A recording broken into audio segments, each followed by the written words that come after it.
évalue les capacités de la personne avant chaque transfert. Je répète, avant chaque transfert. Jusqu'à aujourd'hui, ce qui se fait, parce que très souvent j'entends quand je présente un peu succinctement et brièvement et rapidement la démarche autour de moi, souvent j'ai la réaction qui dit « Ah mais on le fait déjà ». Ben, vous faites déjà beaucoup et vous faites très bien. Simplement, avec cette démarche, on va vous demander de faire autrement parce que c'est une solution pour vous préserver et pour préserver les personnels des problématiques d'AT, MP, absentéisme, maladie. Donc, évaluation avant chaque transfert parce que, je le disais tout à l'heure, peut-être que la personne que vous allez aider est en pleine forme à 8 h du matin. Peut-être qu'à 4 h de l'après-midi, elle n'est pas du tout en forme, parce que peut-être qu'elle aura fait une séance de kiné, qu'elle sera allée chez le coiffeur, que je ne sais pas quoi, qu'il fera chaud, c'est la canicule, et donc ce qu'elle était peut-être capable de faire ce matin à 8 h, bah, peut-être qu'elle est plus capable de le faire à 16 h. Et ça, c'est vraiment important, et pour elle, et pour vous, que vous soyez en capacité de l'évaluer. Ce qui est donc aussi différent, c'est que cette démarche, elle explique, elle accompagne le comment évaluer les capacités. Et c'est ça aussi qui est nouveau. Je sais bien que, évidemment, ce n'est pas nouveau d'évaluer les capacités de la personne. Sauf qu'avec cette démarche, c'est les évaluer autrement. C'est-à-dire qu'il ne s'agit pas, ça ne remet absolument pas en cause une évaluation qui aurait été faite par un kinésithérapeute ou par un ergothérapeute. Ça vient simplement se faire en complémentarité à un autre moment, à un moment donné, au moment du transfert. Ça se fait par rapport à quoi cette évaluation des capacités? Ça se fait par rapport aux éléments constitutifs d'un déplacement spontané. C'est quoi un déplacement spontané, un déplacement naturel? C'est ce que font tous les humains pour se rehausser dans un lit, pour passer de la position assise à la position debout. Voilà, je ne les énumère pas toutes, mais en gros, il y en a une poignée, hein, des déplacements spontanés, on en fait quelques-uns, et parmi ceux que je viens d'énumérer. Et ce qui est vraiment important dans cette démarche, c'est d'être capable de formaliser, d'énoncer, d'identifier quels sont les différents mouvements qui sont nécessaires à la réalisation d'un déplacement, parce que c'est ça que vous allez devoir évaluer comme capacité qu'a la personne à les faire ou à ne pas les faire, ce ou ces différents mouvements, et c'est ça qui va dicter le choix de l'outil d'aide à la manutention que vous allez intégrer dans votre soin pour ne pallier que là où les capacités que la personne n'a pas, ce qui va véritablement permettre d'encourager, voire de développer les capacités de la personne. Ça passe par quoi? Une chose très simple que vous pouvez réaliser. Vous imaginez, vous réunissez un petit groupe de, je sais pas, 10 personnes, 5 personnes, voilà.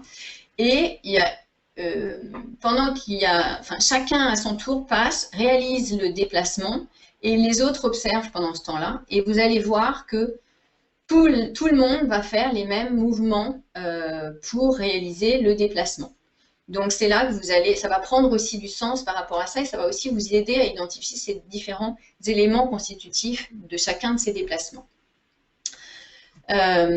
Pour une introduction à ce qu'est cette démarche, un film sur les principes de base, pardon, pour évaluer les capacités.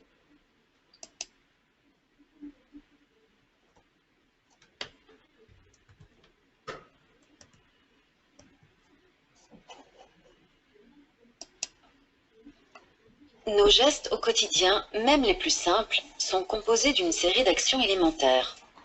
Pour se rehausser dans un lit, par exemple, on remonte les pieds et les coudes pour créer 4 points d'appui. Ensuite, on soulève le bassin, on pousse sur les pieds, on bascule sur les coudes et enfin, on se repose à nouveau dans le lit. Vous me dites, hein? Oui. Ah. Aïe, bon, oh là, c'est vraiment très sensible. Il suffit qu'une de ces actions soit défaillante pour empêcher l'ensemble du mouvement. Oui, donc vous n'allez pas pouvoir remonter dans le lit, là. Une blessure au coude, une incapacité des membres inférieurs ou même une douleur généralisée peuvent rendre le déplacement difficile, voire impossible. Bon, malgré ces douleurs... Pliez votre jambe gauche. Pliez la jambe gauche. Pour le soignant, l'objectif est donc d'abord d'évaluer. Tendez. Quelle est l'incapacité précise qu'il faudrait compenser? Quelles sont les actions que le patient peut faire lui-même? C'est un peu mieux à droite qu'à gauche, mais ça va être effectivement difficile. Hein. Alors on y va. Allez, Vous levez la tête, vous levez le buste. C'est à partir de ce constat que le soignant peut apporter les moyens d'aide nécessaires, tout en favorisant la participation et l'autonomie du patient. Oh, dis donc, c'est magique votre truc. Venez chercher ma main avec votre main. Parfait. Aider un déplacement n'est donc jamais une formule automatique. C'est un soin qui commence toujours par une évaluation des besoins. Besoins qui peuvent évoluer de jour en jour. Voilà. Vous allez saisir les accoudoirs. Pour assurer une évaluation de qualité, le soignant doit bien maîtriser la série d'actions élémentaires qui composent chaque type de déplacement. Et en appuyant sur vos pieds et en appuyant sur vos mains, vous allez vous redresser. Et prendre le temps de vérifier ce que le patient est capable de faire. Et voilà. Voilà, vous me dites, hein, si elle... Le choix de l'assistance ne vient qu'après. Tout en douceur. Et voilà. Alors, ce que vient nous dire aussi ce film, ce que je vais souligner, c'est que pour un même déplacement, les outils d'aide à la manutention ne seront pas nécessairement les mêmes, et voire même, comme je le laissais entendre juste avant le film, pour un même déplacement, pour une même personne, selon le moment de la journée, ou peut-être le moment de la semaine, eh bien, l'outil d'aide à la manutention ou les outils d'aide qu'on va intégrer ne seront pas nécessairement les mêmes. Donc, ça implique nécessairement d'être capable d'évaluer les capacités de la personne à faire ou à ne pas faire un ou plusieurs des éléments constitutifs du déplacement envisagé à un moment donné. Mais donc, ça implique aussi de connaître obligatoirement les fonctionnalités des différents outils d'aide à la manutention qui sont disponibles. Alors, on va rentrer encore un petit peu plus avant dans le concret avec l'exemple du rehaussement au lit. Quels sont les éléments constitutifs d'un rehaussement au lit? On vient de le voir, je le rappelle. Et ça, voilà, c'est typiquement ça qu'il faut être capable d'identifier, d'énumérer pour être capable de faire l'évaluation, le bilan des capacités que la personne a ou n'a pas. Donc, si je dois aider quelqu'un à se rehausser au lit, est-ce que la personne est capable de ramener ses pieds vers le bassin, de plier ses jambes et de ramener ses pieds vers le bassin? Est-ce qu'elle est capable de ramener les mains à hauteur du bassin? Est-ce qu'elle est capable de lever la tête, le buste, de regarder vers son nombril? Est-ce qu'elle est capable de ramener ses coudes en arrière? Et puis pour finir, est-ce qu'une fois dans cette position-là, est-ce qu'elle va être capable de prendre appui pour lever les fesses, le bassin, en prenant appui sur ses avant-bras et sur ses talons pour donner aussi un élan et se remonter vers le haut du lit? Ça va être typiquement pour un rehaussement au lit les éléments dont il faudra s'assurer qu'ils sont réunis ou pas réunis et identifier ceux qui sont au rendez-vous ou ceux qui ne sont pas au rendez-vous. Comment est-ce que je vais faire pour réaliser mon rehaussement au lit? Préalable, mon patient doit être à plat, relève buste abaissé. Je vais positionner le lit à la hauteur de ma paume, bras tendu, pour être confortable. Les options, on va le voir, on le voit déjà, on l'imagine, guidage verbal comme dans le cas du film. Pour quelqu'un qui a simplement perdu le schéma corporel, on va simplement lui énoncer, et c'est pour ça que c'est important, les éléments qui constituent le déplacement pour qu'il les réalise seul, plutôt que de les réaliser à sa place. Et si besoin, je vais intégrer un outil d'aide à la manutention, peut-être un drap de glisse, une poignée de traction. On va le voir. Concrètement, imaginons la personne n'est pas capable de prendre appui sur ses avant-bras, mais en revanche, elle est capable de tendre ses bras et d'attraper une poignée de traction. Et elle a aussi la force dans les jambes. Voilà, la réponse est dans la présentation. Je vais utiliser la poignée de traction.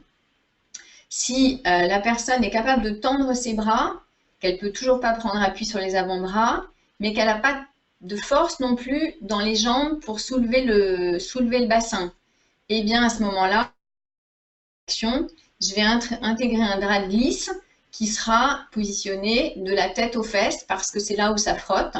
Et comme dirait le centre ressources du groupe hospitalier Saint-Joseph, où ça frotte, ça glisse. Donc le drap de glisse, à chaque fois qu'une surface du corps frotte sur le lit, c'est là que c'est l'indication que c'est là que je dois positionner mon drap de glisse. Voire, dans certains cas, un double drap de glisse si la personne n'a absolument aucune force et ou qu'elle est hyperalgique, donc et que là, effectivement, il faut véritablement, on ne peut pas compter sur ses capacités physiques. Rehaussement au lit, toujours. Qu'est-ce qui est important en termes de fonctionnalité? C'est ce que je disais, c'est pour ça que c'est intéressant de bien connaître les dispositifs qui existent et ce qu'ils peuvent apporter. Le choix de ma potence va être important. Le choix de ma poignée va être important parce que du choix que je vais faire va dépendre la qualité du soin et du transfert et de l'encouragement, du développement des capacités de la personne que je vais permettre. Donc, je vais régler ma poignée à l'aplomb de la position des épaules parce que ça va vraiment permettre, lors du balancement, que la personne puisse être aidée mécaniquement dans son positionnement. Je vais régler la poignée à la hauteur de ses poignets parce que ça évitera qu'elle ait les bras tendus, mais qu'elle ait les bras, elle aura plutôt les bras légèrement fléchis parce que c'est là qu'on a la force. Quand on a les bras complètement tendus, on n'a aucune force. Et de la même façon, les mains vont se positionner paume vers le visage du patient parce que c'est aussi comme ça que mécaniquement et physiologiquement, les forces sont les mieux réunies et c'est comme ça que le transfert sera le plus efficace pour que la personne le réalise seule. Point important aussi, une fois que j'ai fini mon rehaussement au lit, je pense à positionner mon lit de façon à ce que la personne ne reglisse pas aussitôt dans son lit, parce que ça aussi c'est une cause, plus je vais faire de rehaussement au lit, plus j'ai évidemment plus je vais perdre de temps, puisqu'on sait aussi que bien souvent on n'a pas le temps, on a d'autant moins le temps quand on a mal repositionné le lit et qu'on est obligé de faire d'autant plus de transferts de rehaussement au lit derrière. Donc mon lit, je vais nécessairement le repositionner soit en position assise, soit en position fauteuil, soit en position transat. Étant précisé notamment que la position fauteuil, c'est aussi plus confortable pour la personne quand elle doit prendre un repas. Ça évite qu'elle ait l'estomac complètement compressé et ce qui peut peut-être aussi lui ouvrir un peu plus l'appétit parce que souvent on a la problématique des gens qui manquent d'appétit, mais c'est vrai que si on essaye tous autant qu'on est de manger avec l'estomac comprimé, on va aussi se rendre compte que c'est pas très confortable pour nous.